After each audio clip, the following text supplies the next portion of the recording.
Welcome to Fab Talk with Trish M, prophet, pastor, teacher, CEO of Trish M Enterprises, author, wife, mother, and your podcast host. If you're ready for the word, the way, and the truth, then this podcast is for you. Get ready for another level in the things of God, motivation, inspiration, and empowerment that's going to catapult you to new dimensions. Hold on tight. It's time for Fab Talk with your girl, Trish M.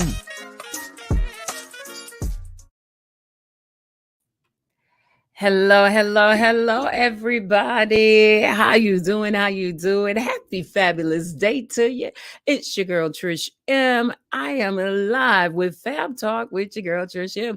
It's been a little while since I did a live recording in the studio. So thank you for tuning in, for watching me. If you're not following me on Apple Podcasts, make sure to follow me because I've been sharing some of my messages that I've been ministering at different events and different talk sessions, panel discussions that I've been doing, and it has been absolutely amazing. So I pray that you have been enjoying that. Shout out to all my Facebook watchers, my YouTubers, my Instagrammers. How you doing?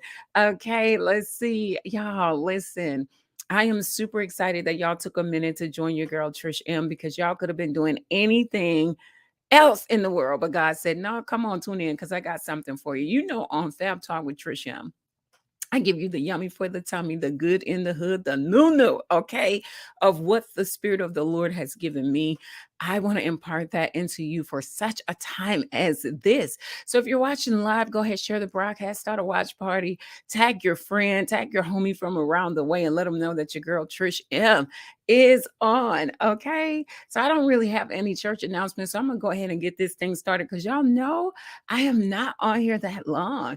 And one of the things that God gave me to talk to you guys about, and oh my gosh, this is going to help all of us, even me, okay? God gave me this subject for you today for this podcast: peacemaker or peacekeeper. That is the question. You know, so often we walk around when we got issues with somebody, we don't really say nothing. And we use this phrase, well, I'm just gonna, keep the peace. I ain't gonna say nothing. Or in our head, we say that, I'm just gonna keep the peace because I don't want no drama. I don't want no mess. I don't want to, I ain't even trying to go there because I know how they are. I know what they're gonna say. I know what they're gonna do. And God is saying, oh, okay, so that's what we're doing. God is asking us a question on today. Have I called you to be a peacekeeper, or have I called you to be a peacemaker? Because there is a huge difference between the two. And I want to just go ahead and give you some scriptures. First, we're going to start off with our foundational scripture that we're going to be going off of today. And our foundational scripture for this, it says, blessed are the peacemakers, for they shall be called the sons of God. Blessed are the peacemakers, for they shall be called the sons of God. And see, a lot of times in our head, we think that if we don't say anything, it's going to be okay because we avoided something that we just didn't want to tap into. But a lot of times when you don't say anything and you choose to keep peace for the sake of not making anybody mad, you have now put yourself, not them, you have now put yourself in the position of being a walking time bomb that could go off at any point in time. Let me tell you something. I'm going to speak specifically about marriages in this instance because I'm married, right? And so some of us that are in relationships can relate. Have you ever been in a relationship, whether married or dating, and your partner did something and you just chose not to say anything? And so you don't say anything and you go on like ain't nothing wrong. You good? Like, you mad? No, I'm good. What you are now is a walking time bomb, because the next time they do something or the time after that, you're going to go off. You're just going to explode. And they're going to think that you're mad because of this. You're really mad because of this little situation. And really it's not because of this. You didn't wash the dishes or you didn't wash the clothes it's really because you didn't handle the situation that you should have handled 6 months ago. last year, a few weeks ago. And so now you're popping off of any little thing because you are now, you just position yourself to be a walking time bomb that could go off at any minute because you chose to keep peace and not say anything, and not any little thing is going to bother you. And so God is saying that is evidence, that is proof that you need to come out of that peacekeeping season, because God is saying, I have not called you to keep peace, but I have called you to make peace.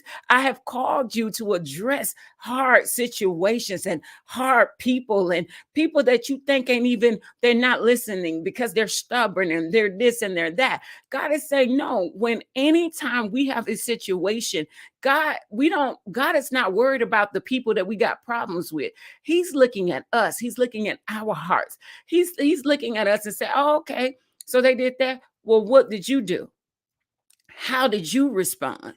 How did you react? And so God is always looking at us to see what we did in the process of being mad, in the process of being frustrated, in the process of whatever it is that they did. And so God is never ever, when we go to God in prayer, God is never ever concerned about the person that we're praying about, or talking about, like our enemies, or they did this and they did that, and you didn't think. God is always looking at us, because God is like, okay, you need to remember, vengeance is mine. I'm going to take care of them.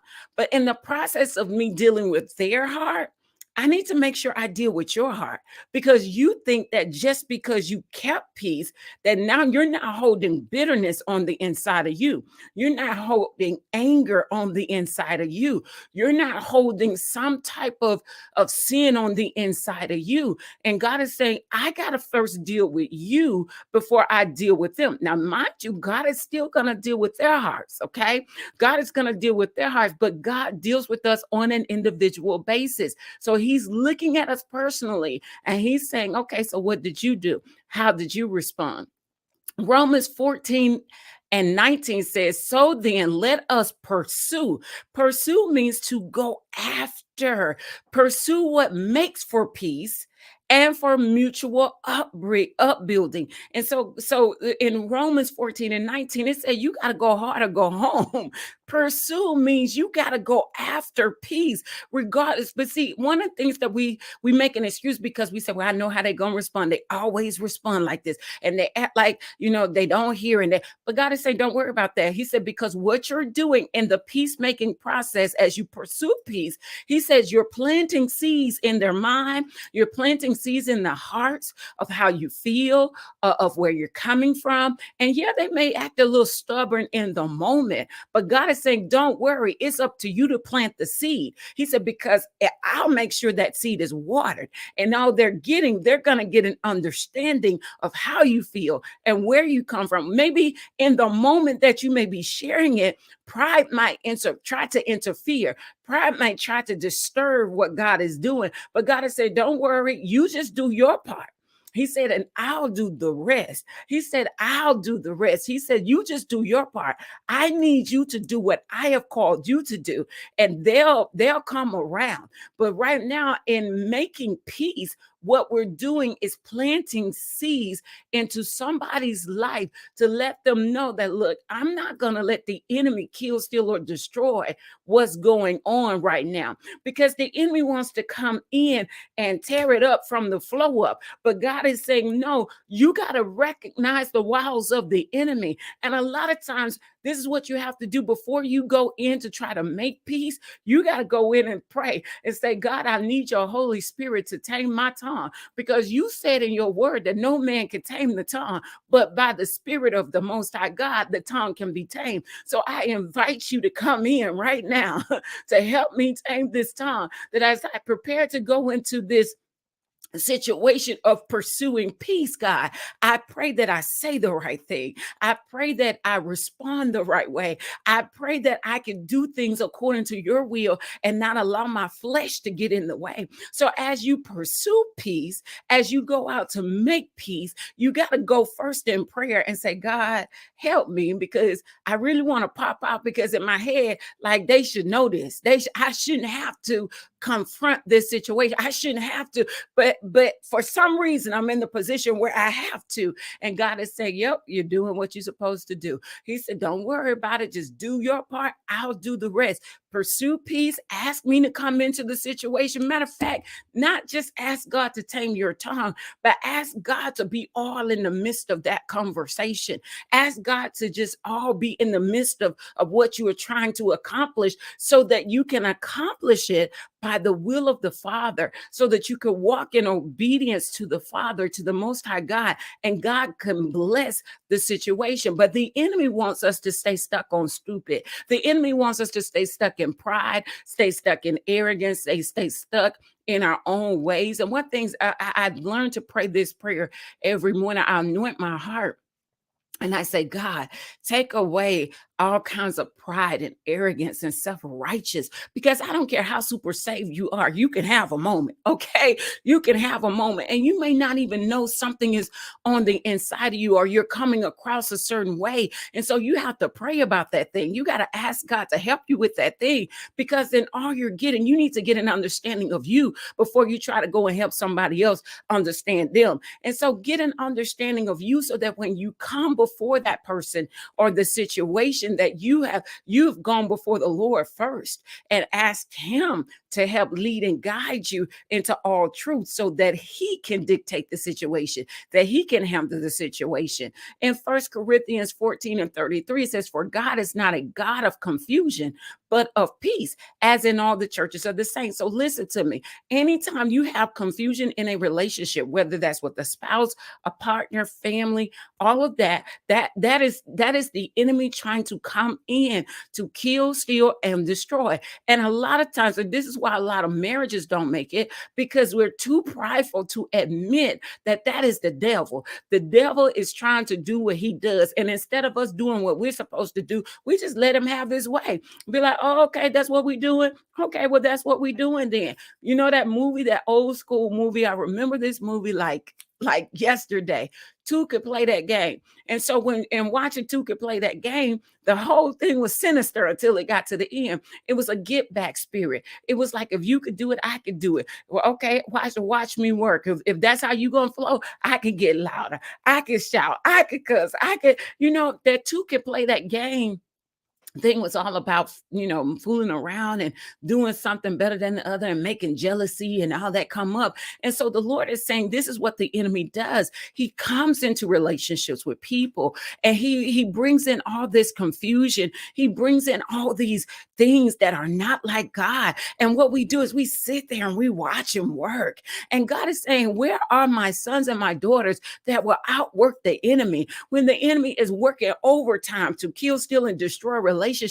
Will you rise up to the plate and work just as hard as the enemy? Will you outwork the enemy, or will you let the enemy win in the midst of the adversity, in the midst of all of this that's going on?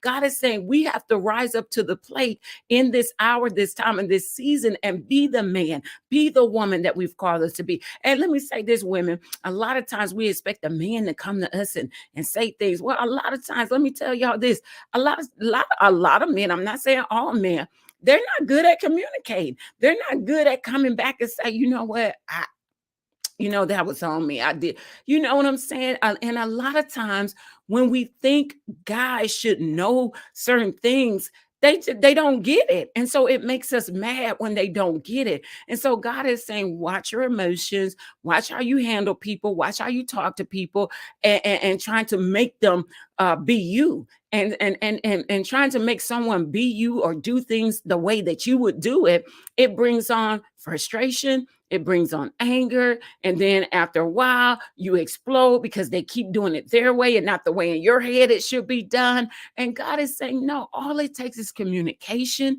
All it takes is a little bit of time, a little bit of attention. to detail to do what God needs us to do. And that's casting off pride, that's casting off selfishness, that's casting off arrogance, that's casting all of those weights that seem to get us down so that we cannot proactively pursue what God told us to pursue. And that's peace.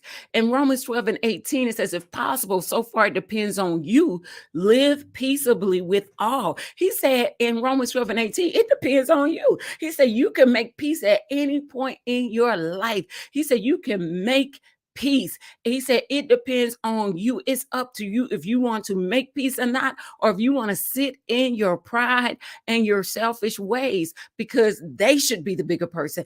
They should come to you. Let me tell you something. One thing that I've learned, there is always, when two people are at odds, somebody is always, I believe at some point, both people can be wrong eventually. Now, there's a bigger wrong in the situation, meaning how they did what they did. But there's some what we may consider smaller wrongs and how we respond and how we react, because we feel like we're obligated or it's our rightful duty to respond that way because they did whatever it was that they did. And so God is like, no, because part of the fruit of his spirit is self-control, love, joy, peace, patience, kindness, goodness, gentleness, faithfulness, and self-control. So even when people do come against us, even when people do say things that we don't like, God is saying, yeah, they may have had a bigger part in the wrong, but there were certain things that you could have done right, that you could have done a little bit better. If you would have just had a little bit more self-control, if you would have just thought for a second before you responded, it could have turned out differently. And so God is saying, like, yeah, they may have been wrong, but you had a little bit of wrong in there too. And so we have to make sure that we are aware of ourselves and not be so judgmental at times. And I know that there are extremes to this, right? I know that there are extremes. Somebody could have done something way out there and you just lost it. I get it. But it still comes a time where we have to do our part and acknowledge our part. And he said in his word in Ephesians 4 and 3, he said, be eager to maintain the unity of the spirit and the bond of peace. So we got to be eager to try to make unity. We got to be eager to make peace, because that's God. God is in peace. God is not in confusion. So when you're at war with somebody, when you're at odds with somebody, that's just like the U.S. If we're at war and at odds with somebody, God is not in that, because when I say God is not in that, because somebody is being arrogant, somebody's being prideful, somebody is being stubborn, and somebody's being set in their ways that it leaves that opposing party no other option but to come in to try to do something about it. And so where there is confusion, God isn't in the confusion, the stubbornness, the pridefulness, the arrogance, and all of that. But he will allow us to walk in stuff, yet and still. And so we have to understand that God will allow us to be stuck in our ways, but it's not necessarily his will for us to be stuck like that. He wants us to see the error of our ways. He wants us to turn from the error of our ways, and he wants us to do something different. He wants us to respond in a better way. And so if not, war has to break out, because somebody chose to stay stuck in pride. And when you stay stuck in pride, things have to happen, because watch this. What does the Bible say about pride? When pride comes in, there is a great fall. God says, he said, I will exalt the humble, but the pride I'm going to bring to a low. So whenever there is war with two people or two countries, two nations, the opposing party, somebody is prideful and won't give in. And that's why there has to be a great fall. In war, there has to be a great fall. In relationships, there has to be a great fall.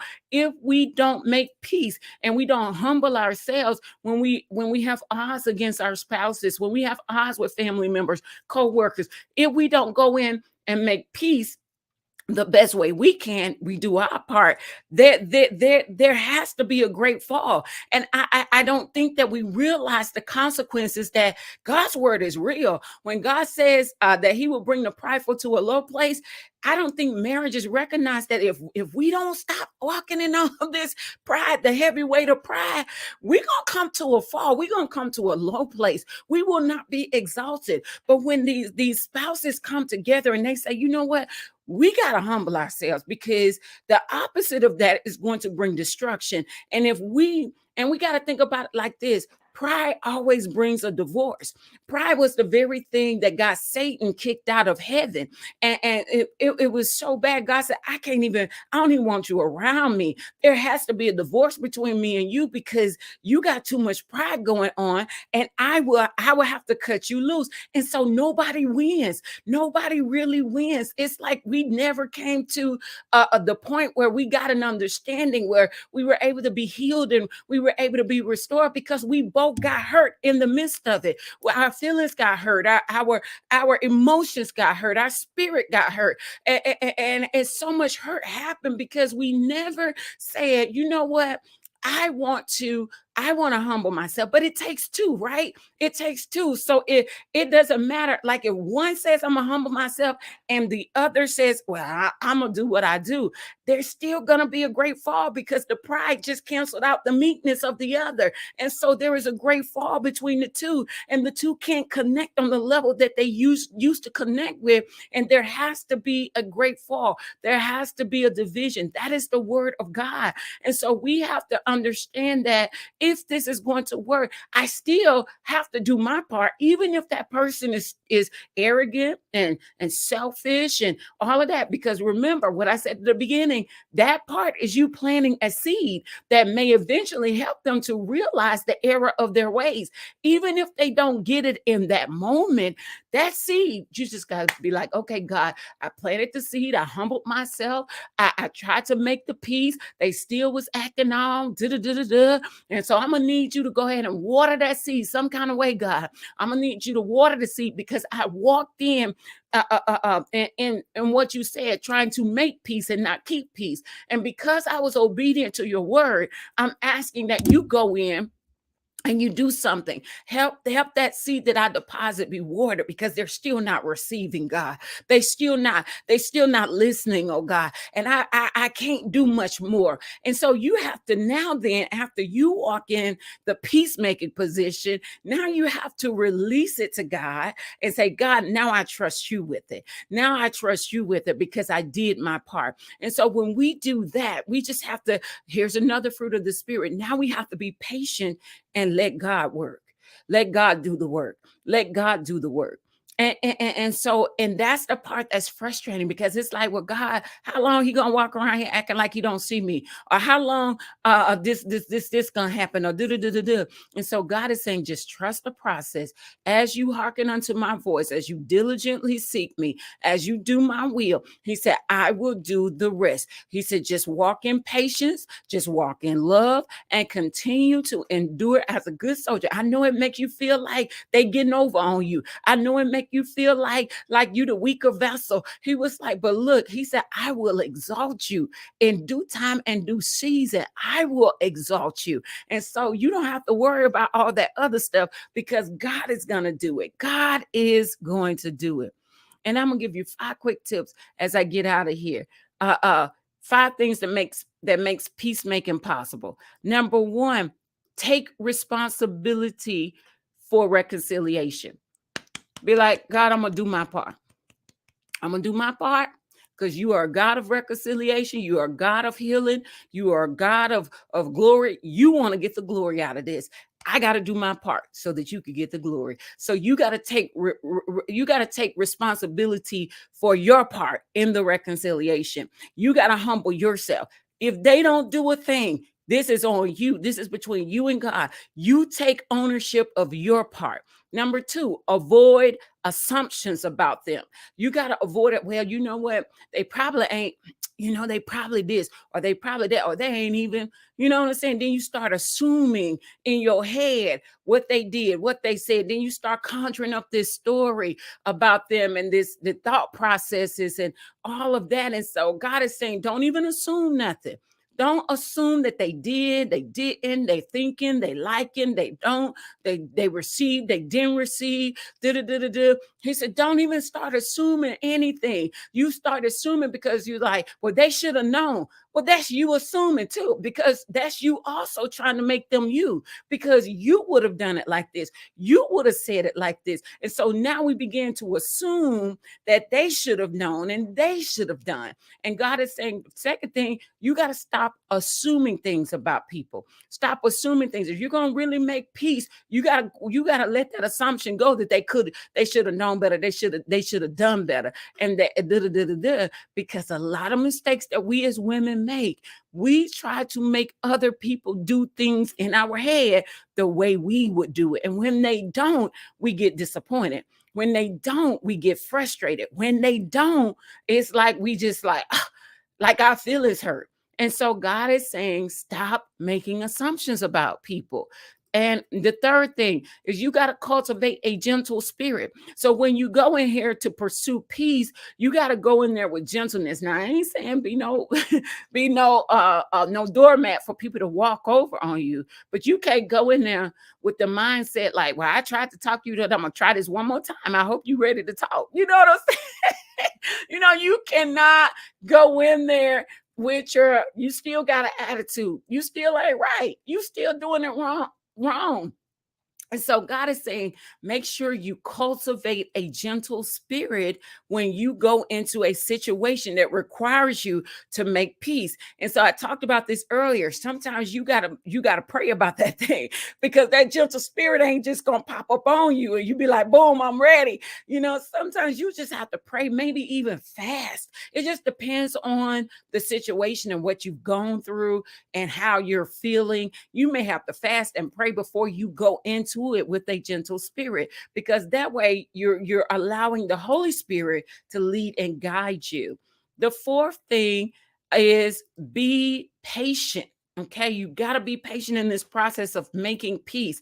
Be patient with others. Be patient with yourself. You got to go in there saying, I'm going to be patient. I'm not going to try to rush this. I'm not going to try to make them immediately change. I'm not going to try to make them immediately get it. Like, you got to get it right now because of what I just said and how I come in here and just, and God is saying, be patient. The peacemaking journey, it requires patience sometimes. It doesn't necessarily happen just like that. And so you got to put on the fruit of the Spirit that has patience all over it. And then number 5, this is my last one. Don't go and vent about them to other people when you haven't made peace yet. Ooh.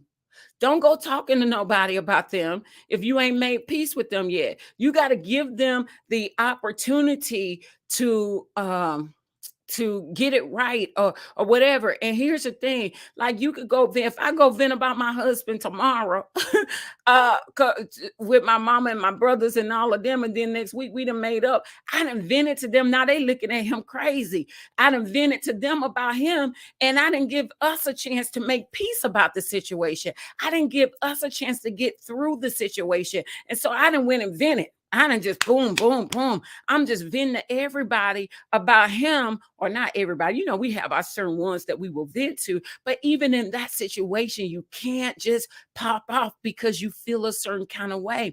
And so God is saying, even in that, you got to have patience, because things that you don't even know of, he was like, I'm working something out. So don't go throw up on people when it's not time to throw up yet. He was like, don't go throw up on people who's not ready, because they don't know the journey that God has you on, and so they're not ready. But here's another thing. If you do have to vent, make sure you vent up, not down or not diagonal. When I say that, you're not venting to someone that's on the same level of you, someone that's below you. When I say you got to vent up, you got to go and vent up to somebody that could do something about your situation, that can help you, someone that's not biased, somebody that can pray for you, somebody that will fast for you, someone somebody that will give you godly wisdom, godly direction, somebody that's going to show you a more excellent way. They're going to show you you, and they're not going to be afraid to show you you. They're going to tell you about yourself. They're not going to look directly at them, and they're going to say, well, you know,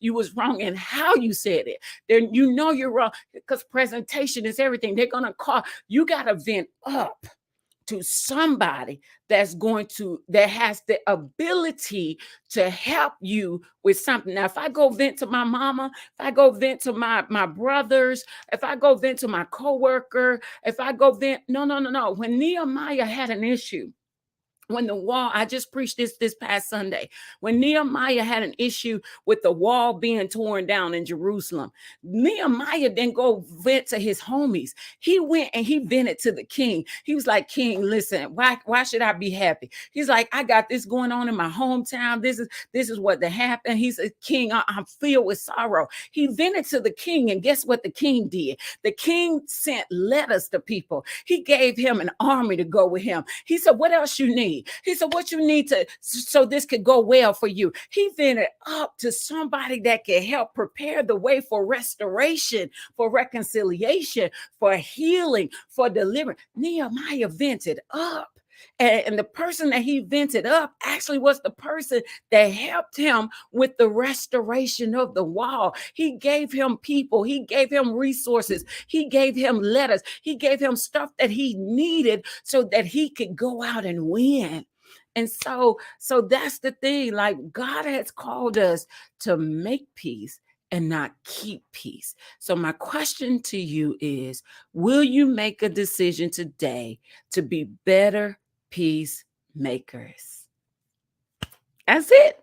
That's the podcast. Thank y'all so much for tuning in. I really and truly pray that this bless you. Please share this with someone. Tag someone that needs to hear this. It's time that we grow somewhere, and that's growing to another level in who God needs us to be. Okay. If you're not subscribed to Apple Podcasts, check it out. Fab Talk with Trish M on Apple Podcasts. There's tons of episodes that I get on there and do that I don't do a live recording on, but they're on there. So make sure to subscribe, rate, and review. Okay. Love you guys. And I will see you on next week with another fabulous episode of Fab Talk with your girl, Trish M. Thanks for tuning in to Fab Talk with Trish M.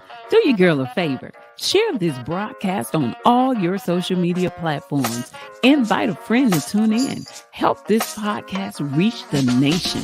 We all need Jesus, y'all. You sharing this broadcast helps me to reach the masses. If I'm blessing you, then bless your girl back. Share the broadcast. Give me a 5-star rating on Apple Podcasts. I got work to do for the King, and I need your help. I appreciate you tuning in to this segment. I'm looking forward to rocking with you on the next episode of Fab Talk with your girl, Trish M.